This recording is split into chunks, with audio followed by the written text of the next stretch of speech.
ഇപ്പോൾ Uma Thomas MLA സംസാരിക്കുന്നത് തത്സമയം. ചില ഈ എളമക്കര ഭാഗമൊക്കെ വെള്ളം ഉണ്ടാവില്ല എന്നുള്ളതുപോലെ തന്നെ തൃപ്പൂണിത്തുറയിലും വെള്ളം അടിക്കാൻ നിവൃത്തിയില്ല.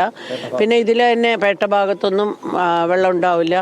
അപ്പം ഇവിടെ നിന്ന് തന്നെ പമ്പ് ചെയ്യുന്നതിൽ 68,000-ന്റെ 2 പാളിയായിട്ടാണ് ഉള്ളത്. അതിൽ ഒരെണ്ണം വെച്ചിട്ട് പരമാവധി ചെയ്യാം എന്നാണ് പറയണത്. പിന്നെ മരടിൽ നിന്ന് സപ്ലൈ ചെയ്യുന്നതിന് കുറച്ച് കപ്പാസിറ്റി കൂട്ടാൻ പറ്റുമോ എന്നുള്ളത് നോക്കാമെന്ന് പറഞ്ഞിട്ടുണ്ട്.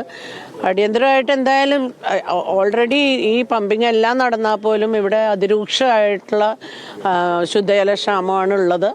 അപ്പോൾ അത് നിലനിൽക്കെ ഇങ്ങനെയും കൂടി സംഭവിച്ചു കഴിഞ്ഞപ്പോൾ ഇത് വല്ലാത്തൊരവസ്ഥയാണ്. മാത്രമല്ല നമ്മുടെ ഇവിടെ സമീപവാസികൾക്കൊക്കെ അവരുടെ വീടുകളിലൊക്കെ വെള്ളം കയറി രാത്രി 2 മണിക്കായതുകൊണ്ട് വലിയ അപകടം നടന്ന എന്താണെന്ന് വെച്ച് കഴിഞ്ഞാൽ അവിടെ പാർക്ക് ചെയ്ത് വെച്ചിരിക്കുന്ന 2 വീലർ ഓട്ടോറിക്ഷ അടക്കം തള്ളിപ്പോയി എന്നാണ് പറയണത്. അപ്പോൾ ആളുകൾ കൂടി ഉണ്ടായിരുന്നെങ്കിൽ എല്ലാവരും കിടക്കുകയായിരുന്നു എന്നുള്ളതുകൊണ്ട് ചെറിയൊരാശ്വാസം എന്ന് പറയാം. ഇവർ പുറത്തെങ്ങാനും ഇറങ്ങി നടക്കുമ്പോഴാണെങ്കിൽ ഇതിലും വലിയ അപകടം ചിലപ്പോൾ സംഭവിച്ചിരുന്നേനെ. എന്തായാലും അത് ദൈവം കാത്തു എന്ന് തന്നെ പറയാം. പക്ഷേ ഇതിന് ഉടനെ എങ്ങനെയാ പരിഹാരം എന്നുള്ളതിനാണ് ഇമ്മീഡിയറ്റ് ആക്ഷൻ വേണ്ടത്.